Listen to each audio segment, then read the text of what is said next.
Sabıllah görevçiler. Eğini Kotugululinggi Federalny Üniversitet sergele ottara kultura kine üyere görsü. BBHM'yi devredinlikten Suatavay Türkmenlergetin kıyha soğuk kiskatı oran katıgar kördü ömüt. Ütü sınyalanı. Уважаемые зрители, вас приветствует культурный центр «Сергелявские огни» Северо-Восточного федерального университета. Мобильные телефоны просим перевести в беззвучный режим. Приятного отдыха! Dear viewers, you are welcome by Cultural Center Sergilyavsky Lights of the Northeastern Federal University. Please switch mobile phones to silent mode. Enjoy your stay. Добрый вечер, дорогие друзья! Сегодня мы собрались в этом зале на творческом вечере Пантелеймона Егорова. Слово для приветствия предоставляется проректору по учебно-методической работе СВПУ, доктору педагогических наук Алексею Иннокентьевичу Голикову.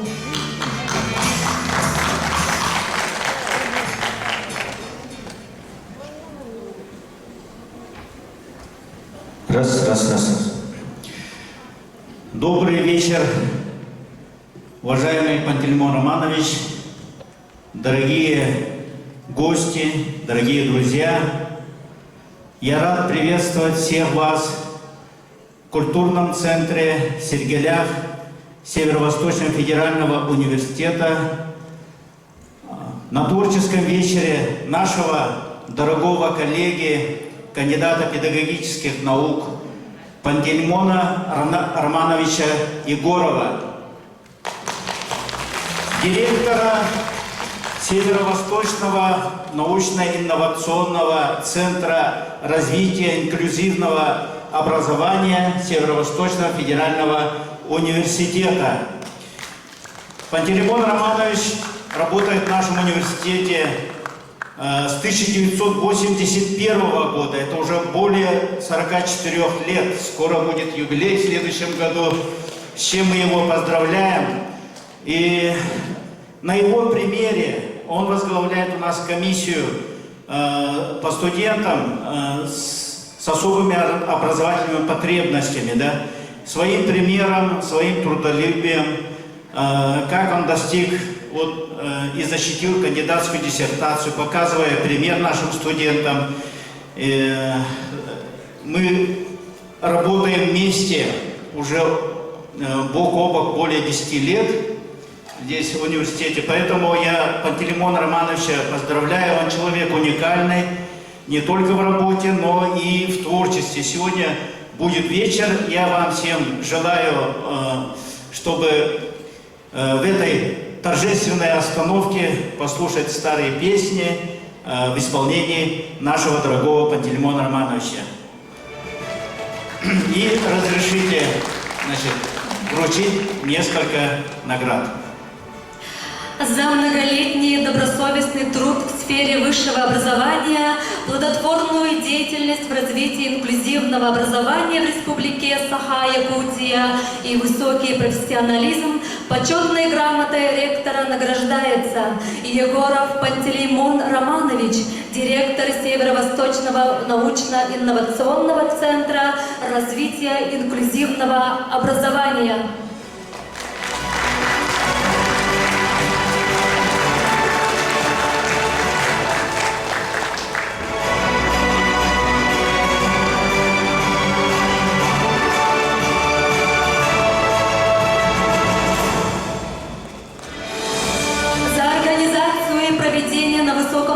Творческого вечера встреча с песней нашей юности Пантелеймона Романовича Егорова, неоценимый вклад в патриотическое воспитание молодого подрастающего поколения, благодарственным письмом ректора награждается Корякина Наталья Николаевна, специалист мат-библиотеки имени Николая Денисовича Неустроева.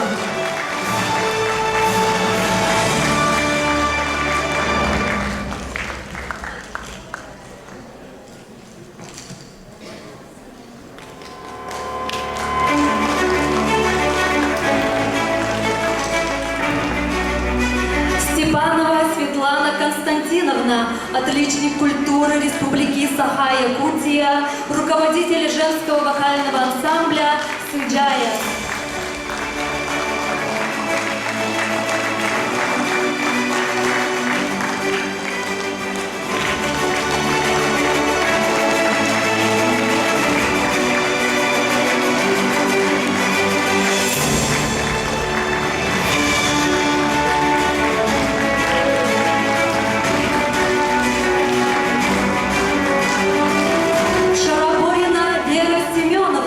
Ветеран образования Республики Саха-Якутия, руководитель женского вокального ансамбля Кылах Ары Крыгыттара.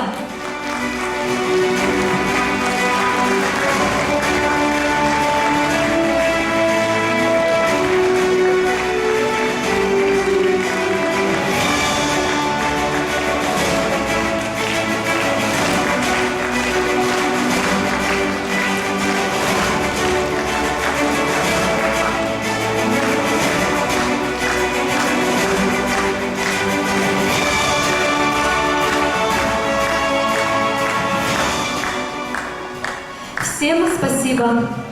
Так, пожалуйста, включите первую презентацию родословные и наставники. Позвольте прочитать. На Великую Отечественную войну моя прабабушка Марфа Михайловна Калмыгина и прадедушка Лука Данилович Егоров отправили 6 своих сыновей, и 4 из которых погибли смертью храбрых на различных фронтах войны. Далее. Алексей Лукич Егоров, мой дедушка, был призван в 1941 году на войну. 53 года. Его комиссовали и направили на трудовой фронт на лесоповал Витим. Елена Никифоровна Габышева, моя бабушка, уроженка села Улахан-Мунку Алекминского района Якутии, родила 8 детей. Анна Никифоровна Габышева, младшая родная сестра моей бабушки, во время войны работала председателем сельского совета села Киндигирь Алекминского района Якутской автономной Советской Социалистической Республики. Марфа Алексеевна Егорова, моя мама, родила и воспитала 7 детей, 3 из которых получили среднеспециальное, а 4 высшее образование. Мама всю жизнь, вплоть до ухода на пенсию, проработала старшим бухгалтером ветеринарной поликлиники. Юрий Павлович Слепцов, мой папа всю жизнь проработал шофером. Когда он встретился с моей мамой, у которой было 6 детей, а 2 почти не видели, то он, не раздумывая, взял ее, якутяночку, в жены, будучи на 8 лет младше ее. Так покорила моего папу мамина красота. Это был подвиг с папиной стороны. Вряд ли даже сегодня можно встретить такой поступок среди современных мужчин. Бабушка Елена Никифоровна Габышева, дедушка Алексей Лукич Егоров, дети Мария Алексеевна, Марфа Алексеевна и Галина Алексеевна. Егорова Марфа Алексеевна является ветераном войны, тыла и труда, награждена медалью за доблестный труд на трудовом фронте в годы Великой Отечественной войны, юбилейные медали 65 лет Победы в Великой Отечественной войне, медалью «Материнская слава» 2 степени. Егоровой Марфе Алексеевне 10 июля 2003 года было вручено удостоверение ветерана Великой Отечественной войны. 5 сентября 2012 года вручен почетный знак «Медаль за гражданскую доблесть». Илья Егорович Охлопков получил 2 высших образования, окончив юридический факультет Казанского государственного университета и исторический факультет Казанского пединститута. Первый ученый незрячих интеллигентов, кандидат исторических наук. известнейший адвокат Якутии, работал старшим преподавателем на кафедре истории КПСС исторического факультета Якутского государственного университета. Георгий Алексеевич Слепцов, выпускник Ленинградского пединститута имени Герцена. Георгий Алексеевич Слепцов – первый тифлопедагог Якутии, приступивший к обучению незрячих школьников сразу по окончании школы в 1948 году, бессменный председатель Якутского республиканского правления Всероссийского общества слепых, член Центрального правления Всероссийского общества слепых, первый учитель. Зинаида Федоровна Зыкова, уроженка Ленинградской области, незрячая русская девушка, приехавшая в Якутию совсем молодой, чтобы дать свои знания незрячим якутским школьникам. Зыкова Зинаида Федоровна, кавалер ордена «Знак почета», ветеран труда. Юрий Вениаминович Писарев, всемирно известный эсперантист, выпускник физико-математического факультета Якутского государственного университета, который окончил экстерном за 4 года, проработал учителем математики всю жизнь в родной школе. Юрий Вениаминович имел способности к иностранным языкам и помимо математики преподавал в школе немецкий язык. Прокопий Петрович Романов после нашей школы окончил школу номер 2 города Якутска, культпросвет училище, исторический факультет Якутского государственного университета, работал учителем истории в Алексеевском районе, а с 1972 года более 20 лет учителем истории в нашей школе. Известный в республике первый среди незрячих кандидат в мастера спорта по русским шашкам, был от природы одаренным, талантливым человеком. Он был конферансье, солистом хора клуба имени Островского, никогда не сходил со сцены, великолепно играл на хомусе, декламировал стихи, знал много поэм наизусть. Владимир Сергеевич Ким. Музыке учил высокоэрудированный музыкант, один из первых незрячих мелодистов Якутии, Владимир Сергеевич Ким. На уроках Владимира Сергеевича мы познавали элементарные основы музыкальной грамоты, учились слушать классическую музыку. Наш хор регулярно занимал первые места на городских смотрах художественной самодеятельности, ведь мы пели на 4 голоса. Семен Романович Макаров, мой старший брат, выпускник физико-математического факультета Якутского госуниверситета, работал учителем математики в школе 27 города Якутска, потом в родной школе. Окончил заочно-дефектологический факультет Ленинградского пединститута имени Герцена.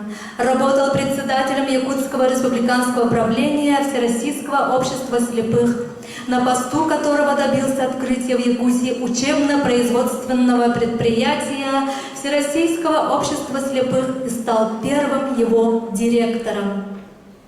Роман Семенович Парников, любимый воспитатель, уроженец Намского района, работал в нашей школе воспитателем. Он читал нам много книг: «Голубая чаша», «Военная тайна», «Тимур и его команда», «Тölkö», «Саскике», «Маркчаны Чаттара» и другие.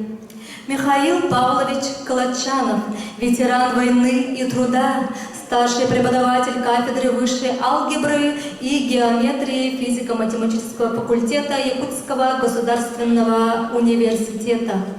Исмаил Шахбадзович Алиев, мой любимый преподаватель, заведующий кафедрой высшей алгебры и аналитической геометрии, впервые в нашей республике при Якутском государственном университете, благодаря эрудиции и огромным организаторским способностям, смог открыть в 1972 году Якутскую республиканскую физико-математическую программу. Егор Трофимович Сафронов, мой любимый декан. После первой моей зимней сессии началась бурная общественная и спортивная деятельность. Мы постоянно репетировали, выступали на концертах, ездили на гастроли, и к летней сессии я подошел совершенно неподготовленным. Когда я зашел к декану, чтобы заявить о моем уходе из университета, Егор Трофимович попросил мою зачетку и поставил автомат по своему предмету.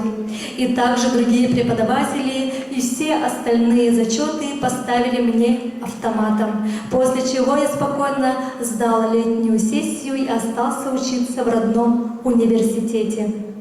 Евгения Исаевна Михайлова, первая и единственная женщина, ставшая вице-президентом Республики Саха-Якутия, будучи ректором СВФУ, поддержала создание 2 уникальных структурных подразделений – учебно-научной лаборатории адаптивных компьютерных технологий и Северо-Восточного научно-инновационного центра развития инклюзивного образования, и аналогов которых нет ни в российских, ни в зарубежных университетах. Вот мои наставники, которые у меня вот с детства, мои родные, мама, дедушки, бабушки, школа, мои учителя, мой воспитатель любимый и мои преподаватели университета, и, конечно же, Евгения Исаевна Михайлова, которая поддержала, как сказано, 2 уникальных учебных подразделения, учебно-научной лаборатории адаптивных компьютерных технологий и Северо-Восточный научно-инновационный центр развития инклюзивного образования, аналогов которых нет ни в России, ни за рубежом. Я благодаря Евгении Исаевне буквально в прошлом году последний раз был в Германии. Почти каждый год, как ученый, все время ездил за рубеж. Так что вот я приношу мой низкий поклон Евгении Исаевне Михайловой.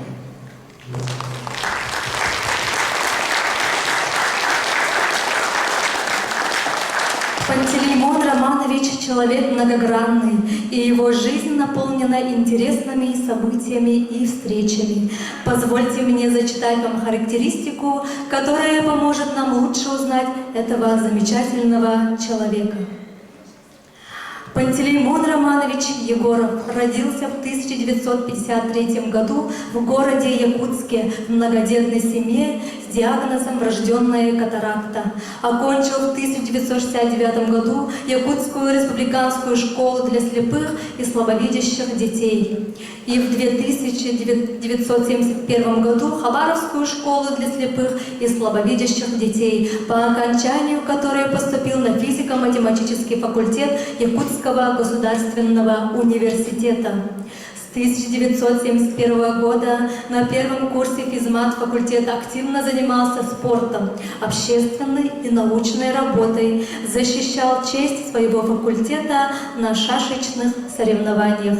Был призером в первом республиканском турнире по международным шашкам, стал чемпионом ЯГУ по спортивной гимнастике, активным участником художественной самодеятельности, участвовал в ФМФ ЯГУ, впоследствии стал его и руководителем. Ежегодно работал в строительных бригадах и стройотрядах. По окончании университета с 1976 года работал учителем математики в своей школе. С 1981 года работал программистом в информационно-вычислительном центре ЯГУ. А с 1989 года начальником сектора математического обеспечения ИВЦ ЯГУ. С 1991 году создал при университете учебно-производственный вычислительный центр «Толбон». ОПВЦ «Толбон» был первым учебным центром Якутии, приступившим к обучению населения компьютерной грамотности и стал прообразом региональных учебно-методических центров развития инклюзивного образования. В 1995 году разработал якутский алфавит по системе Брайля. На данный момент им издано 72 наименования учебно-методической, научно-популярной и художественной литературы по системе Брайля. В декабре 1998 года выпустил первый компакт-диск песни незрячего мелодиста и исполнителя Семена Романова. Издал в 2004 году первую книгу о незрячих учителях, и мечты сбываются. А в 2005 году опубликовал учебно-методическое пособие «Компьютер – ваш помощник и друг», предназначенное для людей с проблемами зрения. В 2023 году издал сборник статей о выдающихся незрячих интеллигентах Якутии, члена президиума ЯРПЦ ВОС. В мае 2010 года защитил кандидатскую диссертацию по педагогике. В 2012 году разработал синтезатор якутской речи, состоящий из двух голосов. Мужской «Толбон», женский «Сата». 31 мая 2013 года по инициативе в Северо-Восточном федеральном университете создан Северо-Восточный научно-инновационный центр развития инклюзивного образования, директором которого был назначен приказом ректора. В 2013 году разработал учебно-программный комплекс «Алфавит Брайля», состоящий из 8 модулей, на основе которого любой обучающийся и преподаватель может изучить систему Брайля в течение недели. По теме инклюзивного образования опубликовал более 100 научных работ, в том числе 4 личные и 1 коллективную монографию, 6 учебно-методических пособий, в том числе 2 учебных пособия с грифом «Deverums», 3 научные статьи в журналах «Scopus» и 33 научные статьи в журналах «ВАК». Разработал 6 авторских учебных программ из серии «Адаптивные компьютерные технологии в инклюзивном образовании», обучающихся с особыми образовательными потребностями. Организовал и провел 3 международные научно-практические конференции по инклюзивному образованию в городе Якутске. С 1909 года является инициатором создания и активным членом Совета по делам инвалидов при главе Республики Саха-Якутия, автором концепции развития инклюзивного образования Республики Саха-Якутия. В 2016 году выиграл конкурс на соискание грантов главы городского округа город Якутск по проекту «Знание – сила». В 2017 году выиграл конкурс на соискание грантов главы городского округа город Якутск по проекту «Славим наш город Якутск». По его разработанным уникальным авторским учебным программам прошли курсы повышения квалификации по инклюзивному образованию 150 преподавателей СВФУ и 500 воспитателей и учителей из городов и улусов Республики Саха-Якутия. 25 февраля 2022 года в результате его 10-летней и кропотливой работы был создан Международный консорциум по инклюзивному образованию, председателем совета которого он был избран единогласно.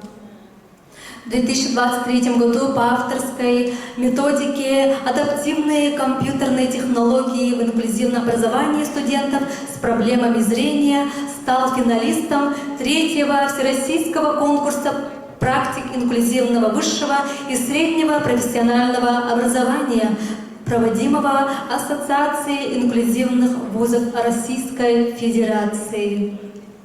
В 2025 году стал 2-м призером регионального уровня всероссийского конкурса «Инва-профи». Давайте вспомним песни, которые согревали наши сердца в юности, песни, которые стали частью нашей жизни. Аккомпанировать нам будет сам Пантелеймон Романович, великолепно владеющий гитарой и баяном. Пантелеймон Романович, пожалуйста.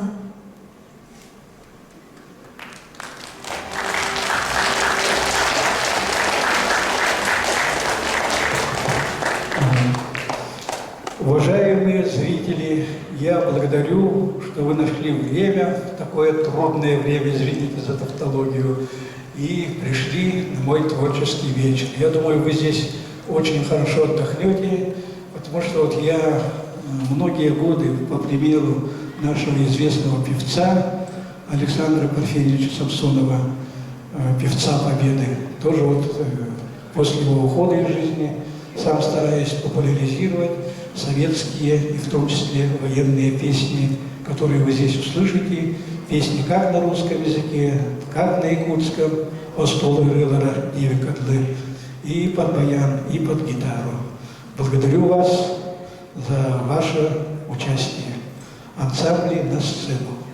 А сейчас, дорогие друзья, давайте вместе споем песню, которая знакома каждому из нас с детства. Песню, которая всегда вызывает светлые чувства. Песня «Катюша». Слова Исаковского, музыка Блантера исполняют вокальные ансамбли Сыджая, руководитель, почетный ветеран, отличник культуры Республики Саха-Якутия Светлана Константиновна Степанова. И вокальный ансамбль «Кылла Арык-Рыгыттара», руководитель, ветеран образования Вера Семеновна Шараборина.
А теперь давайте окунемся в атмосферу якутской мелодии. Исполняют вокальный ансамбль «Сыджая», слова Петра Таброкова, мелодия Аркадия Алексеева, песня «Нюргунна Беляхте».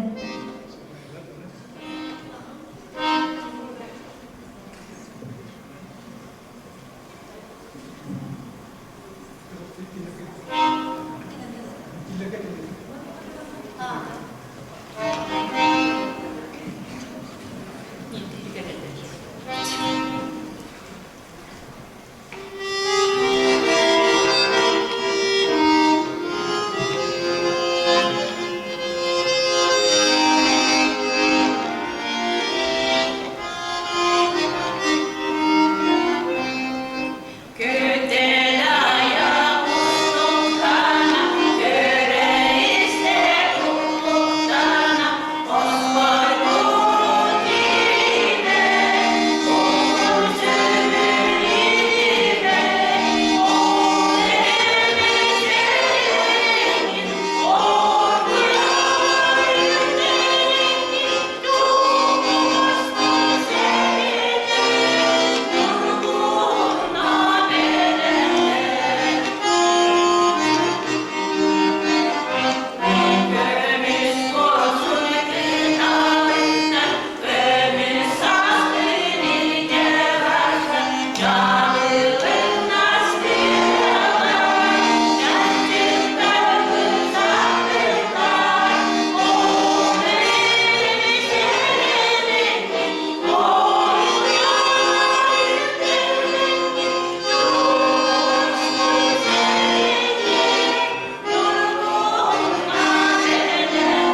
для наших любимых песен. Песни, которые напоминают нам о красоте родной земли и о дорогих людях. Песня «Уральская рябинушка», слова Пилипенко, музыка Радыгина, исполняет ансамбль «Суджая».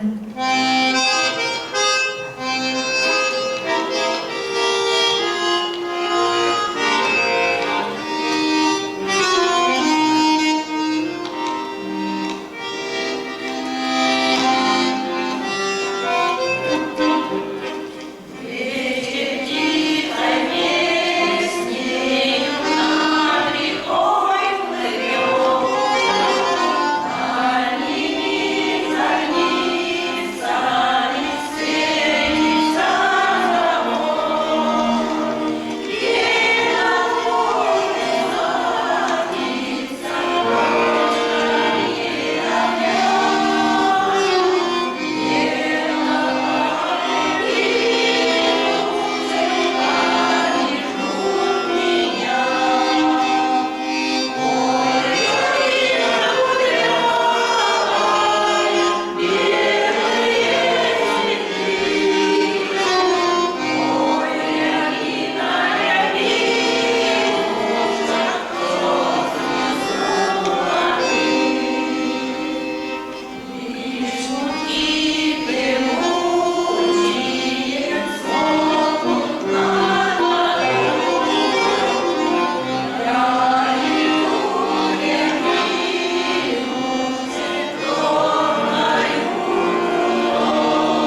Песня «Перекрестка». Слова Прокопия Григорьева, мелодия Аркадия Алексеева, исполняет ансамбль «Кыллах ары кыргыттара».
Песню «Милая мама», слова Ложкова, музыка Аверкина исполняет Акулина Колмогорова.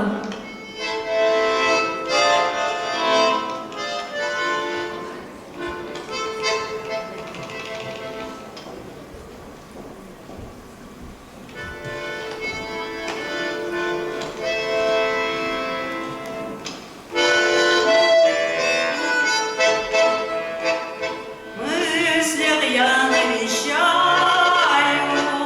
домик наш за рекой,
исполнения.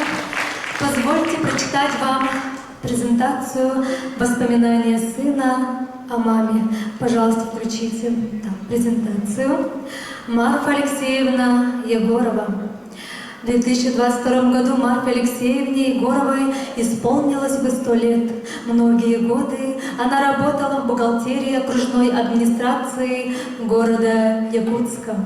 Марфа Алексеевна Егорова родилась 5 сентября 1922 года в селе Улахан-Мунку Алёкинского района ЯССР в семье Габышевой Елены Никифоровны и Егорова Алексея Лукича. Младшая родная сестра бабушки Анна Никифоровна Габышева жила в селе Киндигирь Алёкинского района, работала председателем сельсовета. На фотографии мы видим бабушку, дедушку, маму, тетю Маню и тетю Галю. У бабушки с дедушкой было 8 детей, но многие умерли в раннем возрасте, как это случалось в то нелегкое время во время всей Якутии. Мамину старшую сестру звали Мария Алексеевна, родилась 28 июля 1917 года в селе Улахан-Мунку Алёкминского района. Младшую сестру звали Галина Алексеевна, родилась 27 апреля 1929 года в селе Улахан-Мунку Алёкминского района. Младший брат Пантелеймон был моряком. Трагически погиб в Тикси, спасая людей во время крушения парохода. На фотографии сестры на маминой даче Мария Алексеевна, Марфа Алексеевна и Галина Алексеевна. Очень старые 60-летней давности фотография нашего отчего дома, который находился по адресу города Якутск, улица Белинского, 64. Марфа Алексеевна... Вернитесь назад на слайд, пожалуйста. Ага. Вот я задаю вопрос. Кто знает, вот на заднем плане что видно? Студенты, отгадайте сходу. Это ваша студенческая столовая. Спасибо, дальше. Марфа Алексеевна была любимой дочерью ее отца Егорова Алексея Лукича. Егорова Марфа Алексеевна, мать-героиня, достойно воспитала 7 детей, дав всем им профессиональное образование, 3 из которых получили среднее специальное образование, а 4 высшее. 2 сыновей, инвалиды 1 группы по зрению с детства, получили высшее образование. Один из них стал первым кандидатом педагогических наук среди незрячих интеллигентов Якутии. Мой папа Юрий Павлович Слепцов всю жизнь проработал шофером. Когда он встретился с моей мамой, у которой было 6 детей, а 2 почти не видели, то он, не раздумывая, взял ее, якутяночку, в жены, будучи на 8 лет младше ее. Следующий слайд. Наташа, любимая внучка дедушки Алексея Лукича Егорова. Следующее. Мама в молодости была очень красивой и оставалась таковой и в 85 лет, с правильными чертами лица. У мамы была очень длинная густая коса, доходившая ей чуть ли не до пят. В тяжелые военные и послевоенные годы из 8 детей у бабушки с дедушкой остались лишь 3 девочки.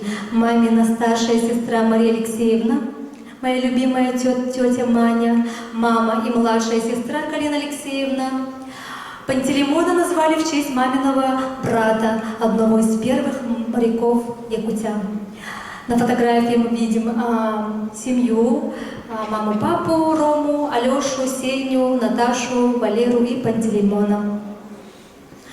Марфа Алексеевна Егорова всю свою жизнь в течение 46 лет добросовестно проработала, начиная учетчиком-кассиром и заканчивая главным бухгалтером в сфере народного хозяйства на благо республики. По окончании рабфака в 1941 году начала работать учетчиком-кассиром в управлении Холбос, потом в наркомпищепроме, а с 1952 года по 1962 бухгалтером, а с 1962 год по 1978 главным бухгалтером в городской ветеринарной поликлинике.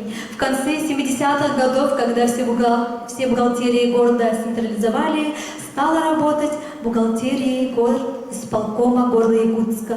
Ныне бухгалтерия администрации города Якутска, откуда и ушла в 1987 году на заслуженный отдых. В фойе второго этажа на стенде ветеранов здания окружной администрации города Якутска висит ее портрет.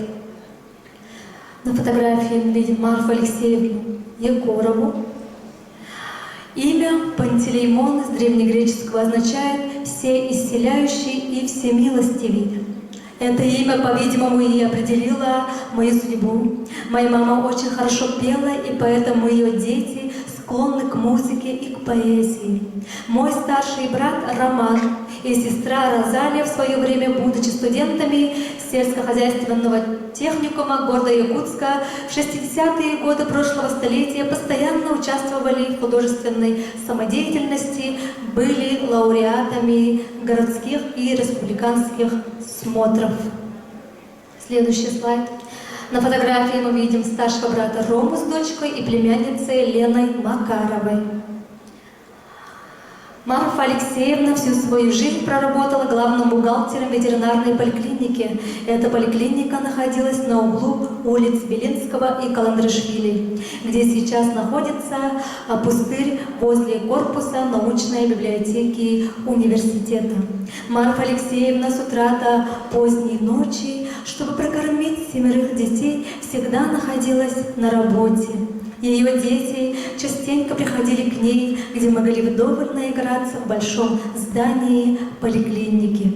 Играли в качели на ремнях, к которым мы привязывали крупный рогатый скот. Это было очень здорово, так как я, качаясь, подлетал почти до потолка. Мамины коллеги и подруги нас очень любили, может, это была и простая женская жалость, ведь братом Семеном очень плохо видели с детства. На фотографии мы видим старшего брата Алешу, лейтенант танкового взвода, переводчик немецкого языка. Мы жили в отдельном доме со своей усадьбой и маленьким хозяйством с коровой и лошадью на улице Белинского, 64. Летом на зеленом лугу косили для нашей коровы сено. Так, наверное, повелела моя судьба, что наша усадьба располагалась в том месте, где сейчас находится фойе учебно-лабораторного корпуса Северо-Восточного федерального университета. И я могу любому из вас показать фойе УКАС ВФУ, где у нас что находилось? Дом, сеновал, амбар, гараж и так далее. Следующий слайд. Старшая сестра Роза с детьми Никой, Алешей и Эля. За свою многолетнюю добросовестную работу в должности бухгалтера Марфа Алексеевна Егорова никогда не получала никаких нареканий и замечаний и была награждена многочисленными почетными грамотами и различными дипломами горисполкома, Министерства местной промышленности, профсоюза, городского совета народных депутатов, трудящихся города Якутска. Следующий слайд. На фотографии мы видим старшего брата Сеню, директора учебно-производственного комбината ВОЗ. Младший брат Валера с племянниками Элей, Никой и Корниловыми и Леной Макаровой. Егорова Марфа Алексеевна является ветераном войны, тыла и труда.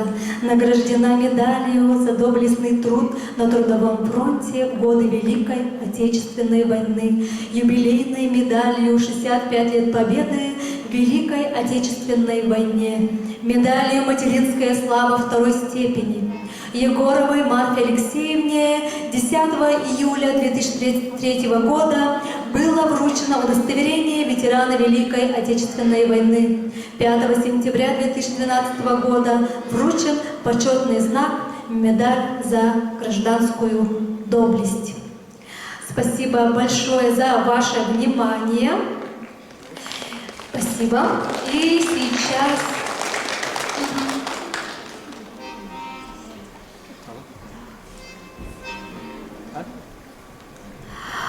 Песня «Той бохой». Слова Ивана Алексеева, мелодия Аркадия Алексеева исполняют дуэт Харстана Максимова и Светлана Сивцева.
Мы знаем, что в вашей жизни был человек, который сыграл особую роль, ваш первый учитель. Мы с удовольствием послушаем ваши воспоминания о Георгии Алексеевиче Слепцове. Мой учитель, как вы видели вот в презентации предыдущей, Георгий Алексеевич Слепцов, он родился в Тарагайском наследии Минокангаласского района. У него было светоощущение. В 1940 году поступил в нашу школу слепых, в 1947 окончил, поступил в культпросветучилище, но так как никогда не хватало кадров в нашей школе, тифлопедагогов, его в 1948 году вернули в школу, и он начал учить незрячих детей. А педагог, который учит незрячих детей, называется тифлопедагог. Поэтому Георгий Алексеевич является первым тифлопедагогом Якутии.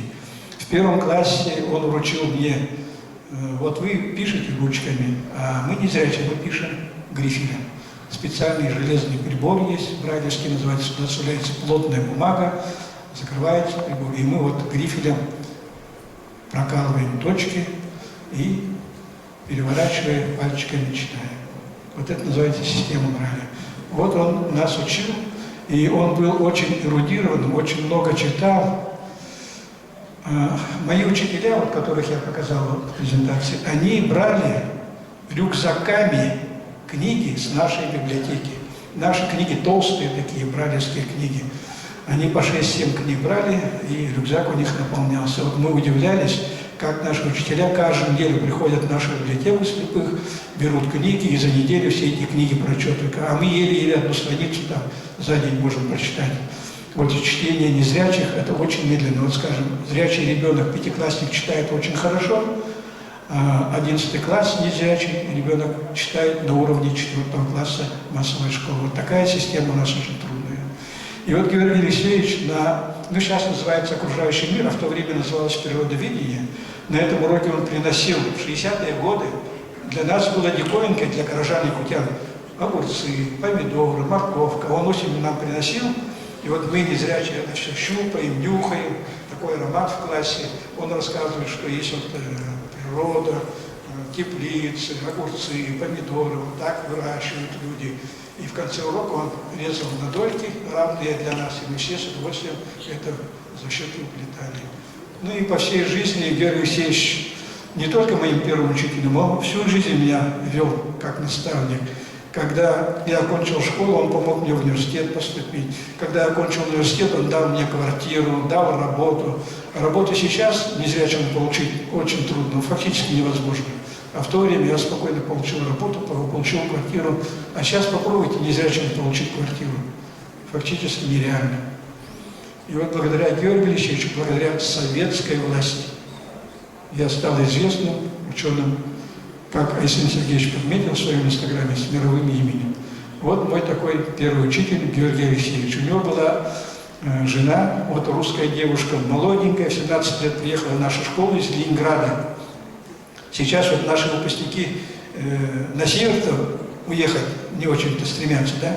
А вот эта девочка, незрячая, русская, приезжает в Якутию в 60-е годы из Ленинграда и посвящает всю свою жизнь нам, незрячим ребятишкам Якутии. Она пела очень хорошо русские песни, потом выучила якутский язык, начала с нами петь якутские песни. И вот сейчас вы услышите песню «Родина». Мы пели очень много песен, и в хоре, вот сказали, вот мой учитель показывали, Владимир Сергеевич Ким, первый из незрячих мелодистов Якутии. Вот, дальше прозвучит песня Махталрета. Мы пели ее в 5 классе на 4 голоса. Сейчас вряд ли в какой-то школе вы услышите 4 голоса. Я, например, не слышу. И вот сейчас, пожалуйста, мы приглашаем Родину. У нас кто поет? Объявите-ка, Наталья Николаевна. Песню «Родина», слова Суслинникова, музыка Смысловой исполняет дуэт Лидия Евсеева и Светлана Степанова. Вот эту песню Зинаида Федоровна нам подарила, ну так скажем, где-то в 65-м году. И вот получается 60 лет я пою эту песню и не перестаю ею наслаждаться.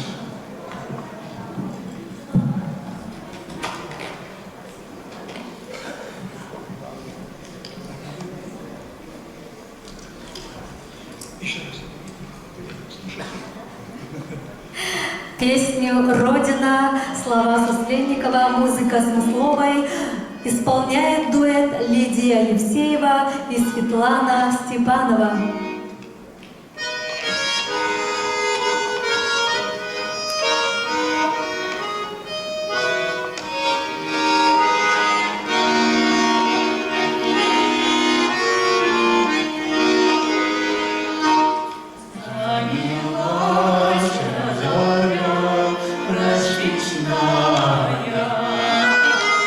Прихожу за улицу я.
большое за душевное исполнение.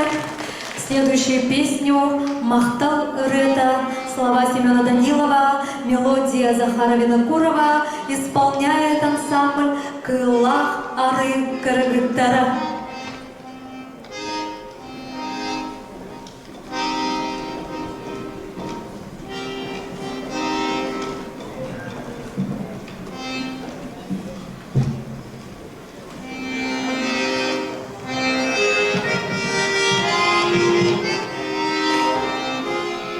Эту песню мы учили в 5 классе, получается...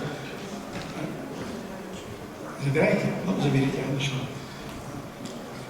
Эту песню мы учили в 5 классе 60 лет назад, пели на 4 голоса. И сейчас вот такую байку расскажу. Мы, пацаны, хоть и не зрячие, но все равно, как обычные пацаны, любили играть, в футбол играть, стекла ломали в интернате, мяч залетал. Мы их не видели, куда кидаем. И вот нам говорили, давайте на хор. А мы говорим, а что нам на хор? Мы лучше бегать будем, ходить на ходулях. Там вот, у нас была такая еще игра, вот, большие грузовые машины, у них камеры, там, туда залазили и как белка в колесе катались. Ну, у нас развлечений было очень много. Сейчас, к сожалению, наши дети на улицу не выходят, все сидят на гаджетах, это очень плохо, печально. Но вот мы баловались, бегали, нам говорят, на хор. А мы говорим, на ход не пойдем, мы лучше поиграем. Я говорю, тогда в воскресенье Чапаева кино смотреть не будете. Ну, мы тогда понуро, конечно, и шли на хор. И сейчас, благодаря тому, что мы ходили на хор, я могу вот перед вами выступать не хуже профессионала.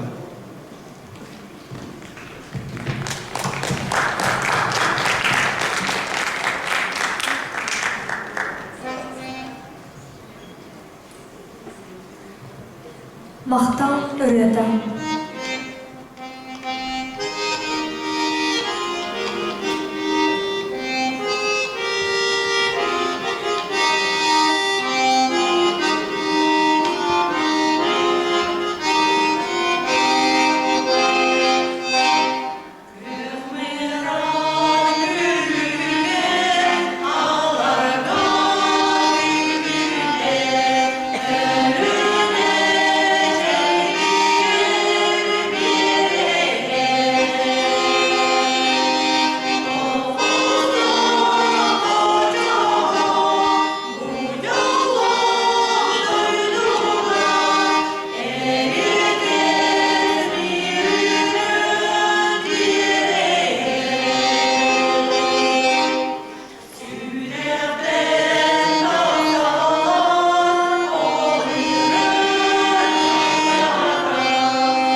А сейчас, дорогие друзья, мы перенесемся в другую эпоху, в те годы, когда песни военных лет звучали особенно пронзительно, напоминая о мужестве, стойкости и надежде.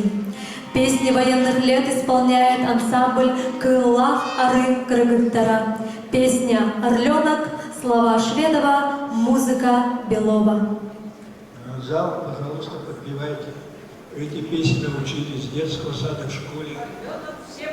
Да, вспоминайте свою молодость, юность, эти прекрасные песни. Они сейчас должны звучать, вы сами понимаете, почему должны звучать, они должны звучать по радио, по телевидению. Вот блок военных песен сейчас пойдет. Пожалуйста, подпевайте, вы все их знаете.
Песня «Землянки», слова Суркова, музыка Листова.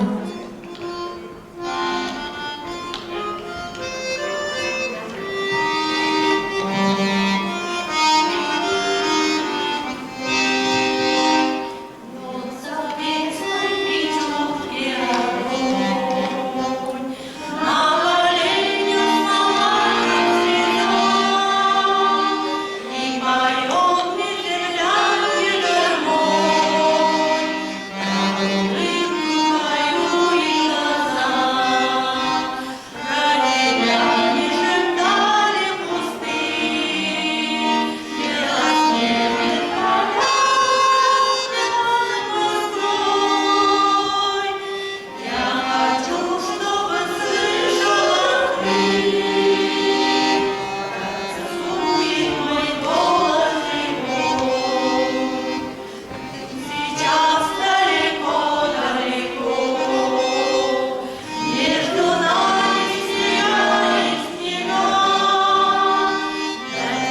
Прощание.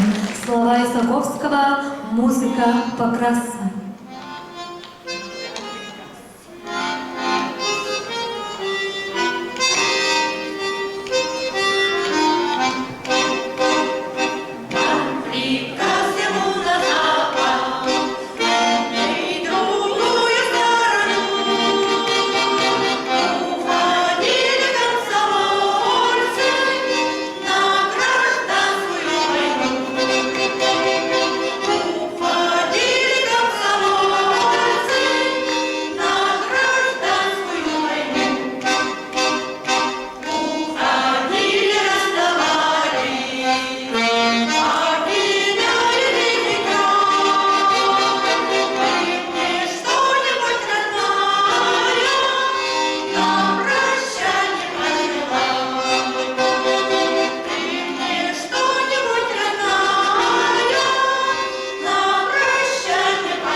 «Там вдали, за рекой», слова Коля, музыка Александрова.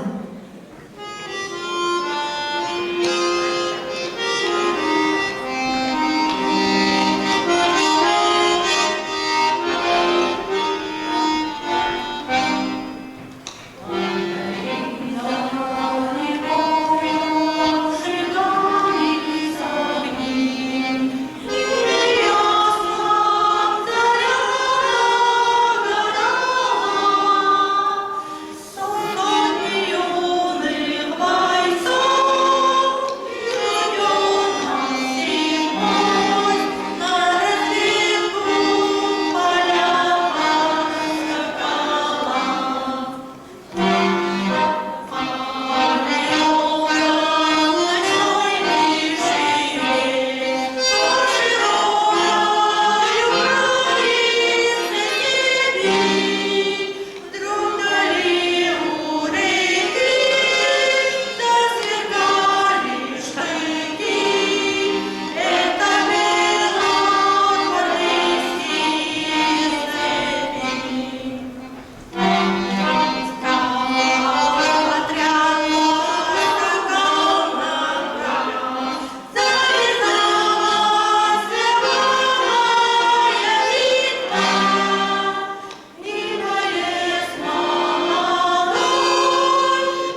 Какое же это счастье слышать эти песни в живом исполнении.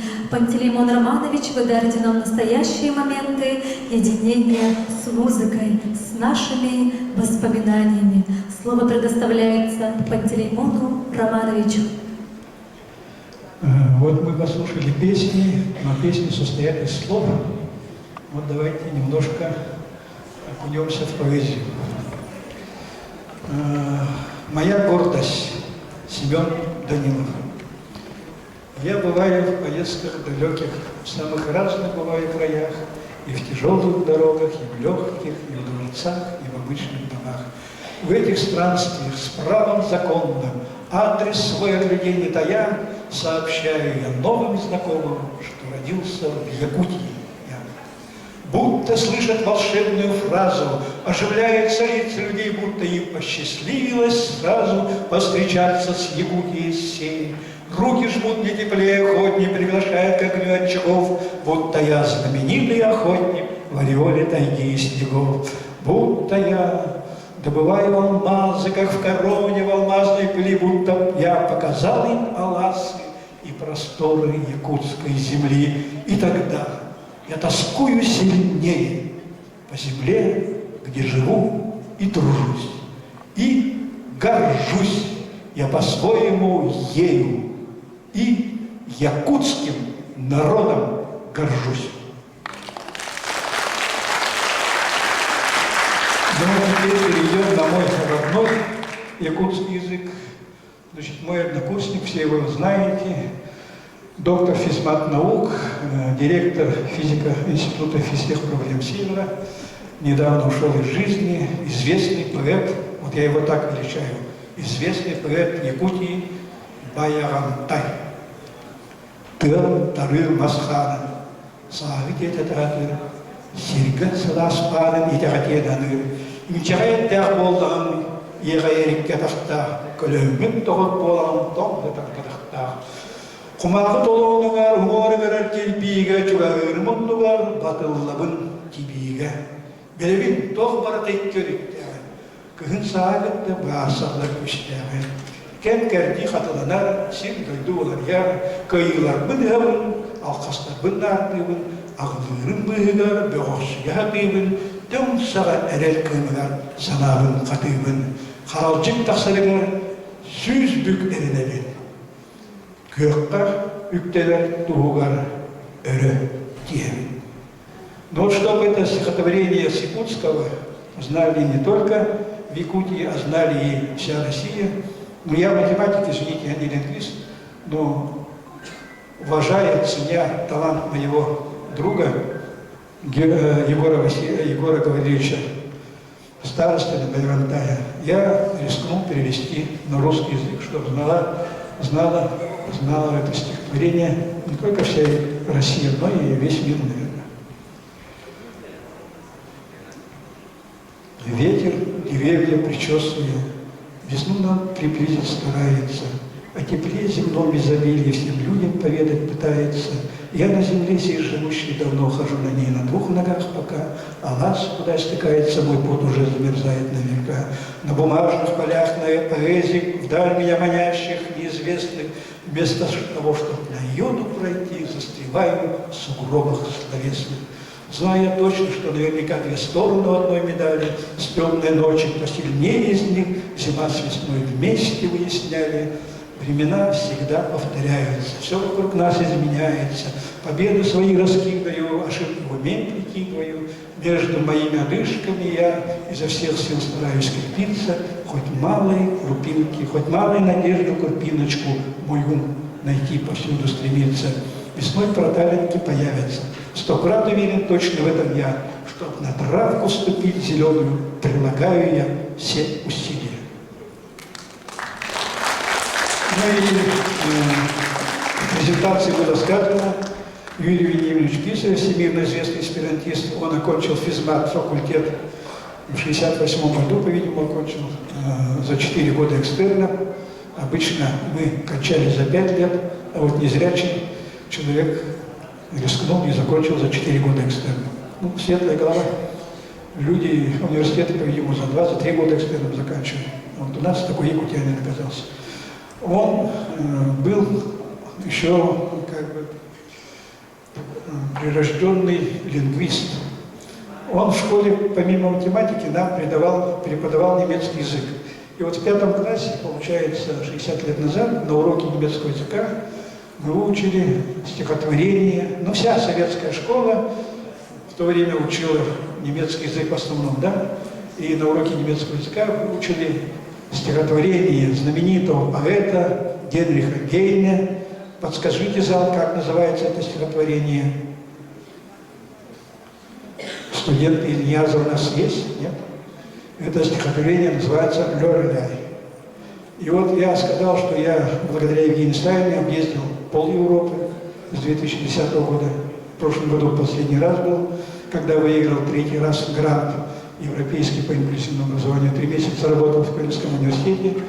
В 1991 году, вот если вы внимательно слушали, я разработал методику работы незрячего человека на компьютере. Вот вы сидите на компьютере, все работаете, но вряд ли кто лучше меня работает. Почему? Я работаю 10 пальцами. А кто-то из вас работает 10 пальцев? Ну, может, 1-2 найдутся, но наверное.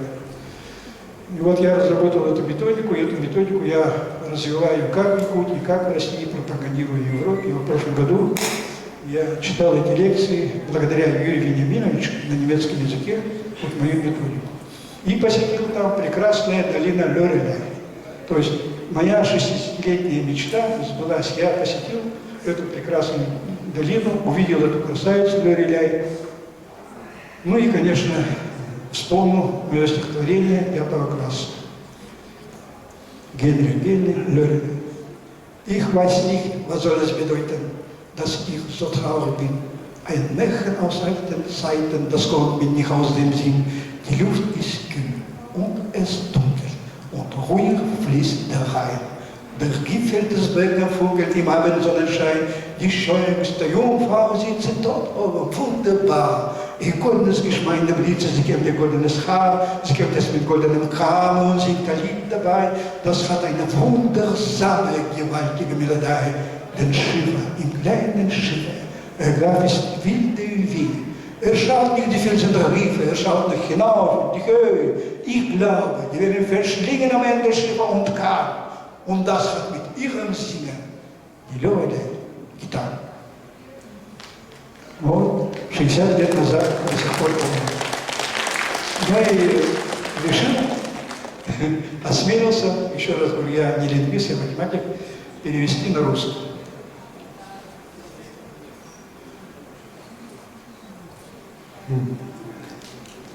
Сейчас вспомню. Так, ну ладно, разволновался, по-видимому. Так, перейдем уже тогда, мне, пожалуйста, микрофон поднесите. Перейдем к другой ипостаси гитарной музыки.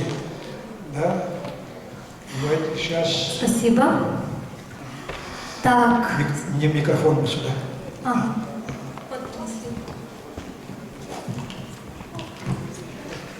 Гитара, Джамутына грамота. Сейчас послушаем песню «Гитара». Слова Туласнова, музыка Турнина в исполнении трио. Пожалуйста, на сцену. Песня «Гитара». Эту песню пела мама, когда я был маленький, еще под стол ходил. Я думаю, здесь, если мое поколение есть, они ее помнят, знают. Это первая песня, как я ее оцениваю, про гитару в якутской эстраде. Ну, сейчас мы ее, ну, как говорят сейчас современники, ремикс, да? Но это не ремикс, это то, что мы пели, так и поем. Никакой обработки.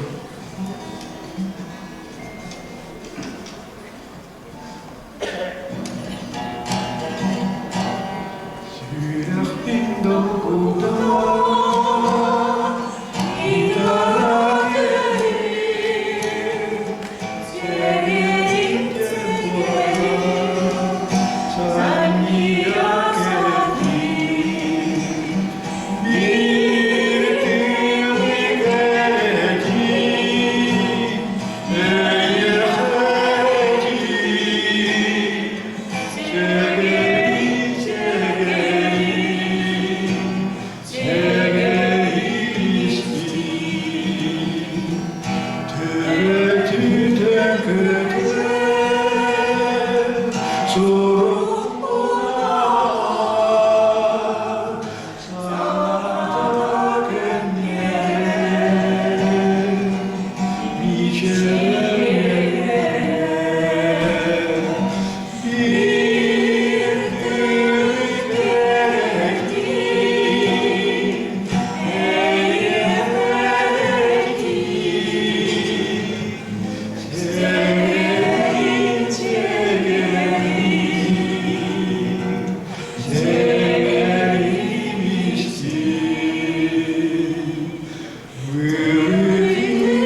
Так, теперь...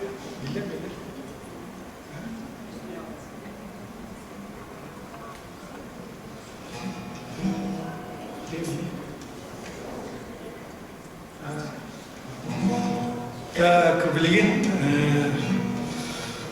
это и презентация, ну как бы полуавток. Если видели презентацию внимательно, то вы видели там, мы играем вио, вокально-инструментальный ансамбль. И вот я окунаюсь в свою юность, молодость, начало 70-х годов. Володя Егоров, руководитель ВИА физмат-факультета, играл там бас-гитара Юра Ефимов, на органе играл Сережа Валикжанин из Алехмы, ритм-гитара, соло-гитара Саша Васильев и ритм-гитары наш руководитель это Володя Егоров. Вот мы пели его песни, очень много песен пели, ну и на русском, и на якутском, популярные песни, авторские песни Володя пели. И вот одну из этих песен «Уй, дорогими», вот она, официальное название «Джерикай Каратинья» было. Сейчас мы ее споем с ансамблем «Сыджаем». Сыджаялар просим на сцену. Ой, извините, Кыллах ары кыргыттара. Крылах ары кыргыттара, пожалуйста, на сцену. И пока они поднимаются, я расскажу такую байку. Значит, вот мы сидим, играем, вот вы главный корпус все знаете. Первый этаж лестницы, потом площадка межлестничная. На этой площадке Сережа сидит на органе Валикжанин, и я на ударной установке. У меня, значит, такой же журавль, ударная установка. Я сижу, пою, весь красный, весь потный. У моих ребят пиво. Какое пиво в то время было? Самое вкусное, модное? Какое? Жигулевское. А у меня стоял, это у них у парней, на лестнице они стоят где-то, у них вот также стоят микрофоны, стойки, колонки, усилители, самоделки, кинапы и так далее. А мы с Сережей сидим на этой площадке, нам-то более свободно. И возле меня ящик. Какой ящик у меня был, как думаете? Лимонада. Ящик лимонада. А как назывался лимонад в то время самый вкусный? Буратино. И вот смотришь снизу, все фойе было забито, потому что весь Сергелях у нас в главном корпусе танцевал. В ДК не ходили, боялись. Карбонарили, постоянно карбонарили. И вот всегда в главном корпусе мы танцевали, пели. Шапки не было, а вот снизу я слышу. У этих парней один ящик на всех четверых, а этот ударник, что на них, самый главный алкаш, что ли? они не видят Буратино, они видят Жигулевское. И по аналогии думают, что у меня Жигулевское. Я сижу, думаю, ухмыляюсь. Да, но скоро он, наверное, вырубится. Я говорю, ну кто вырубится, посмотрим. Вот. Уй, дара.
Пантелеймон Романович, ваш вечер – это настоящее путешествие по страницам нашей жизни, по страницам нашей юности. И мы рады, что вы разделили его с нами. А сейчас, дорогие друзья, давайте споем песни, которые говорят о вечных ценностях, о любви к жизни, о красоте момента.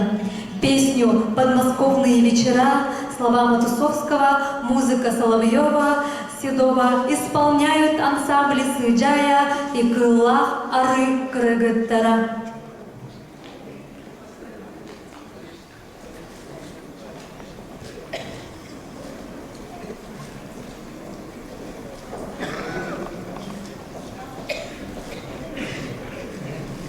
Подождите, маленькая заминка, девчонки, назад.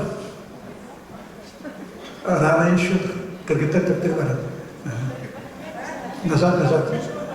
Не, я долго петь буду. Я вот сольный концерт даю, гитарный.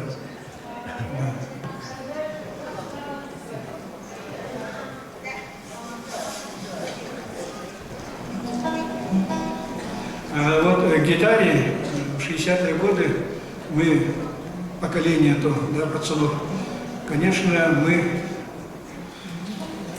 приобщились благодаря великому поэту 20 века Владимиру Высоцкому. Владимир Семенович Высоцкий был нашим кумиром. Высоцкий, Галич, Висбор. Вот на этих песнях мы воспитаны. И, конечно, для нас, как пел в своей песне Владимир Семенович Высоцкий, 3 аккорда для меня как 3 рекорда. Но сейчас для любого пацана 3 аккорда это тоже как 3 рекорда. И если он эти аккорды одолеет, то он будет, конечно, кумиром среди всех девчат своего класса, своей группы, ну и своей компании. Так что, пацаны, осваивайте 3 аккорда. Ну, сейчас девчонки даже играют на гитаре, я вот смотрю. Здесь Вагнер равнина, здесь Клементина, изу здесь лавина над одной, и за камнепадом ревет, камнепад. И можно свернуть, скалу обогнуть, но мы выбираем трудный путь, опасный, как военная тропа. И можно свернуть, обрыв обогнуть, но мы выбираем трудный путь, опасный, как военная тропа. Кто здесь не упал, не рисковал, тот сам себя не испытал, пусть даже звезды внизу он хватал с небес. Внизу не встретишь, как ни тянись, за всю свою счастливую жизнь 10-я доля таких красот и чудес. Внизу не встретишь, как ни тянись, за всю свою счастливую жизнь 10-я доля таких красот и чудес. Не талых рост, нет равных лет, и не похож на монумент тот камень, что покой тебе подарил. Как вечно в нем сверкает днем вершинами изумрудным льдом, которую ты так и не покорил. Как вечно в нем сверкает днем вершинами изумрудным льдом, которую ты так и не покорил. И пусть говорят, так пусть говорят, но нет, никто не гибнет зря, и лучше, чем от водки и от простуд. Другие придут, сменив уют на риск, и неповерный труд пройдут тобой непройденный маршрут. Другие придут, сменив уют на риск, и непомерный труд пройдут тобой непройденный маршрут. Мы рулим ступени, ни шагу назад, от напряжения колени дрожат, и сердце готово к вершине бежать из груди.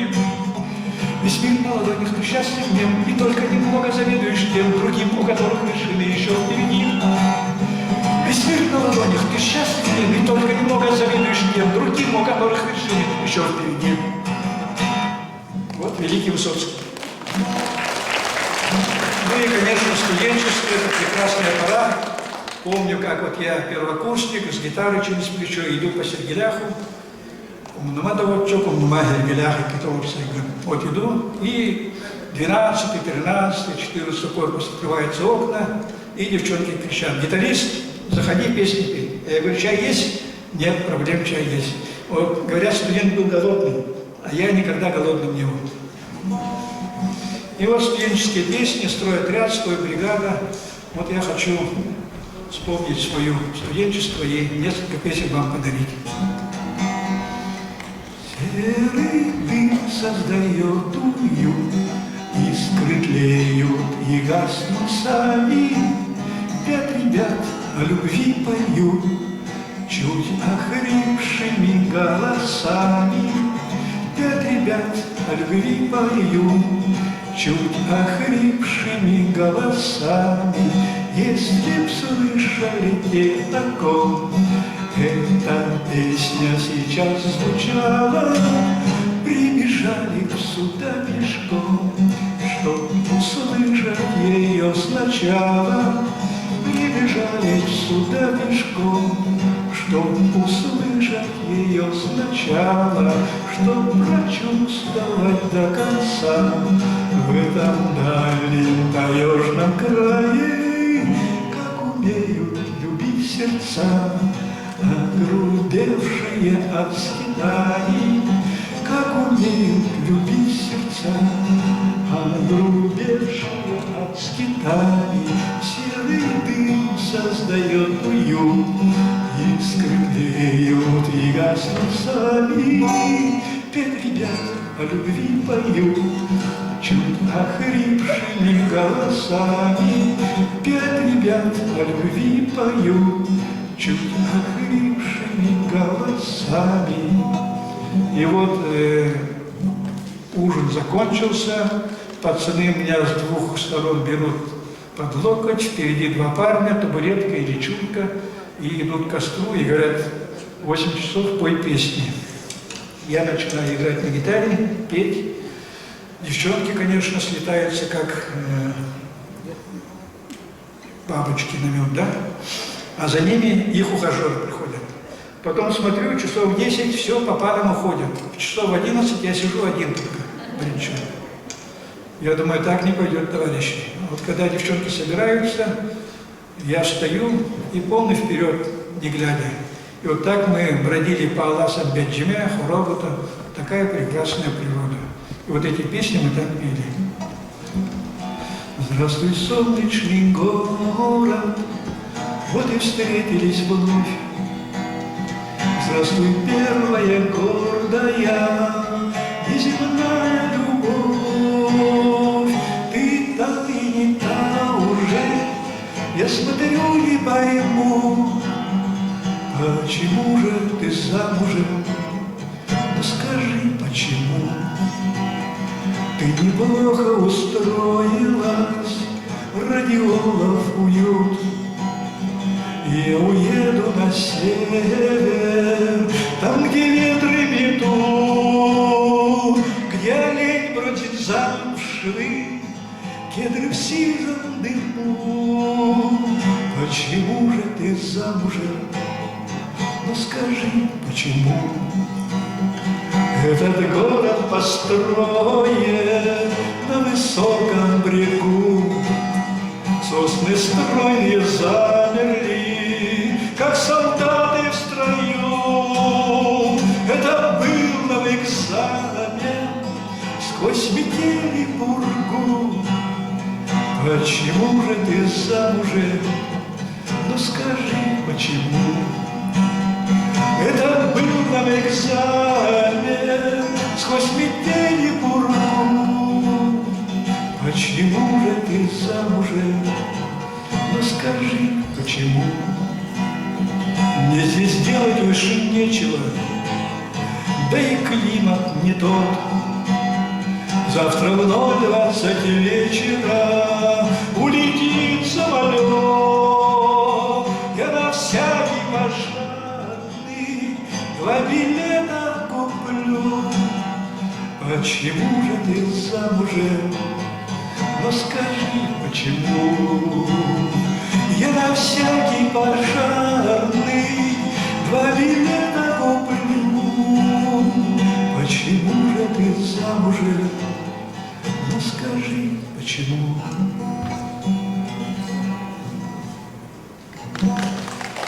Девчата знали, как любил тебя я, как с тобой встречались в желтом сентябре, а теперь все это вдруг ушло куда-то. Кончились прогулки по ночной Москве, а теперь все это вдруг ушло куда-то. Кончились прогулки по ночной Москве. Вот пришел ноябрь, начались морозы, и с другим парнишкой повстречал тебя. Отчего ж, ребята, появились слезы от того, что кончилась любовь моя. Отчего ж, ребята, появились слезы от того, что кончилась любовь моя. Но однажды ночью вдруг звонок раздался. Я снимаю трубку, слышу голос твой, ты мне говорила, что не разлюбила и готова снова встретиться со мной. Ты мне говорила, что не разлюбила и готова снова встретиться со мной. Я стоял и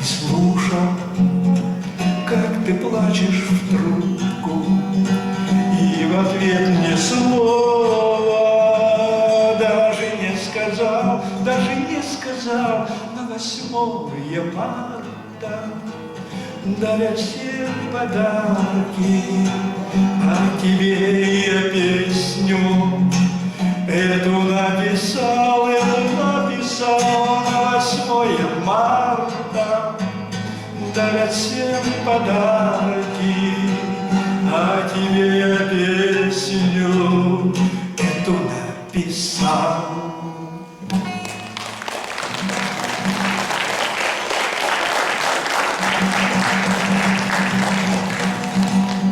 Это за Курильской грядой, там, где ветры спорят с облаками, повстречал рыбак на берегу девушку с оленьими глазами. Повстречал рыбак на берегу девушку с оленьими глазами. Ничего рыбака не знал, он шаром в море вел, тоскуя. Никогда еще морской причал не видал красавицу такую. Никогда еще морской причал не видал красавицу такую. Стань моей красавица женой, поведем шаранды в море с нами.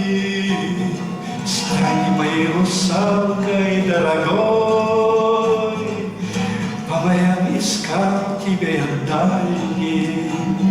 Стань моей русалкой дорогой, по морям искал тебя я дальним. Красавица глаза, по щеке ведя его рукою, но рыбак не думал никогда. Девушка была совсем слепою, но рыбак не думал никогда. Девушка была совсем слепою. Где-то за Курильскою грядой пару повстречаете такую. Шел рыбак высокой и седой, за руки подругу вел слепую. Шел рыбак высокой и седой, за руки подругу вел слепую. Говорят, любви нет, любовь есть.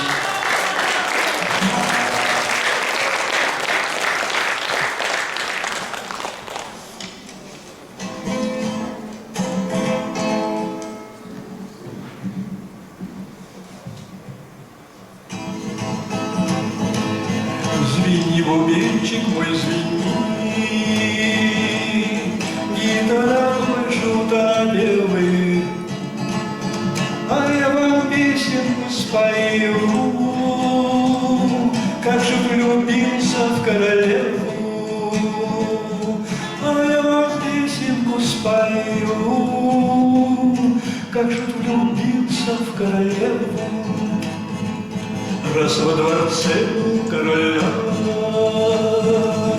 и у прекрасной королевы жил что-то много песен знал, король любил его напевы.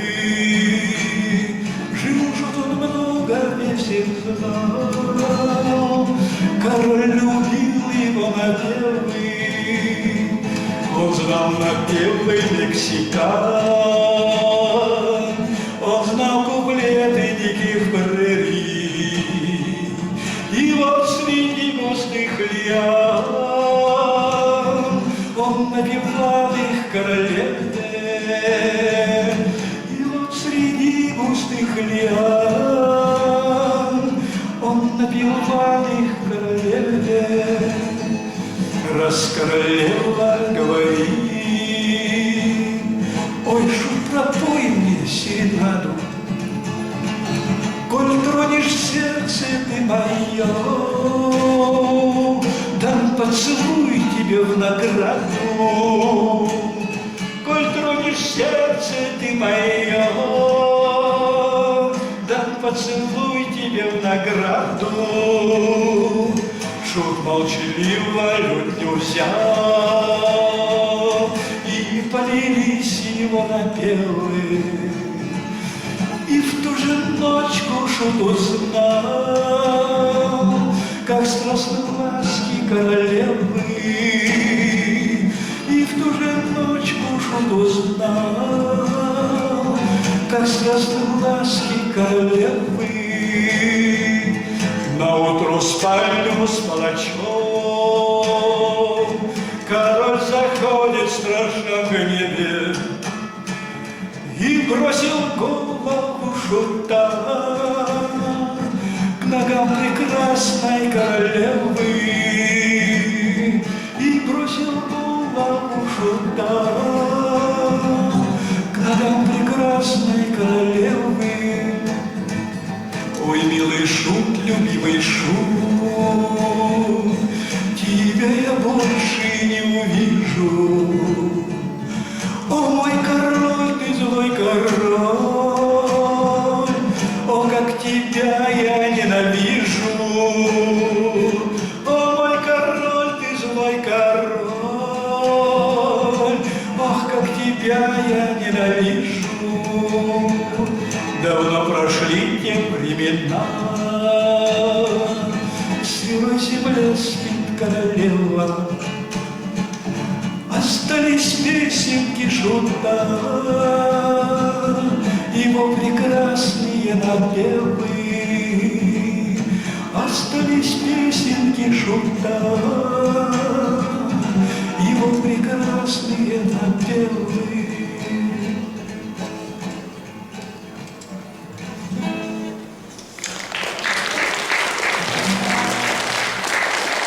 Ну, наверное, уже устали. Давайте заключительную песню.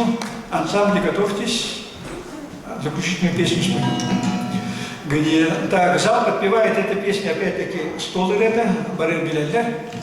Где-то пел Соловушка, там вдали, напевал он песенку о любви. Красоту не славишься, все равно ты мой. Ой, как ты мне нравишься, ой-ой-ой-ой.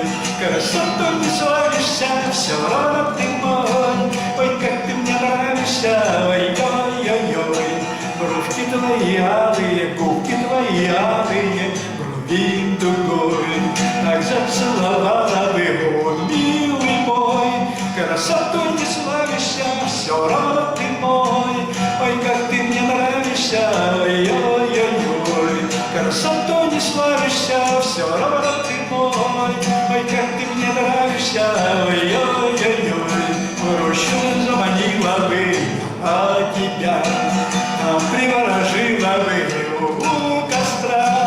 Красоту не славишься, все равно ты мой. Ой, как ты мне нравишься, ой-ой-ой-ой. Красоту не славишься, все равно ты мой. Ой, как ты мне нравишься, ой-ой-ой-ой.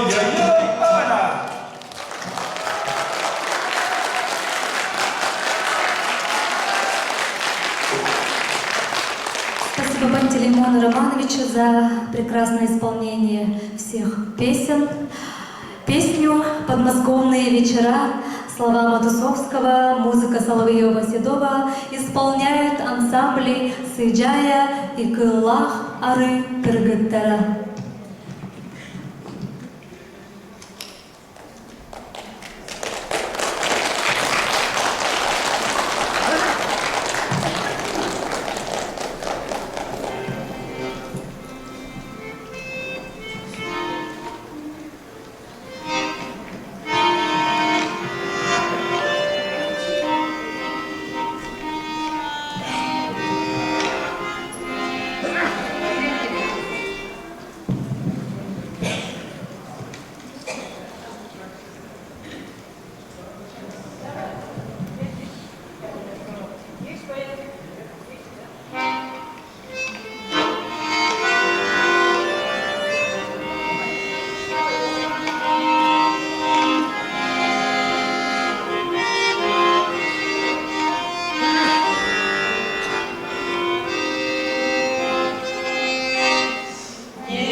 заключительную песню «Я люблю тебя, жизнь». Слова Константина Ваншенкина, музыка Эдуарда Колмановского.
Наш замечательный творческий вечер подходит к своему логическому завершению.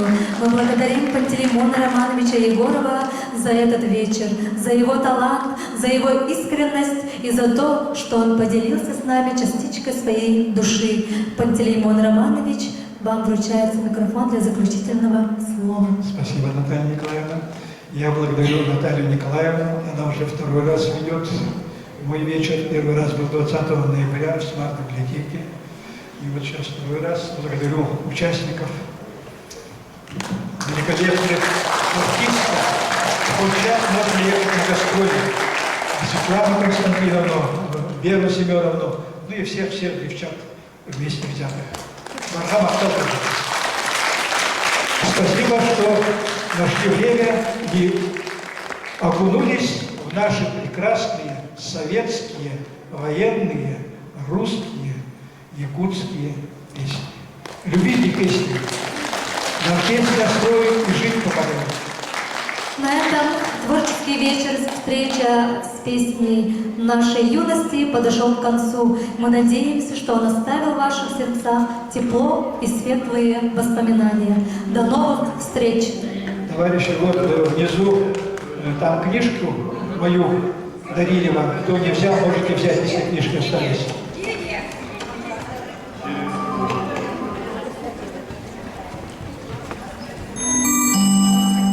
Дорогие манан түмүктенне. Кырада бе осагы саалага хаалар батаккыт болуу ден бегети керенебит. Сыйнага тасыбакы көркөндөйт. Сыйнага өрдүк күйүлө окку холбонон турар уот көз, тыас урсмала олоққор кутталлах болуун сөмүн.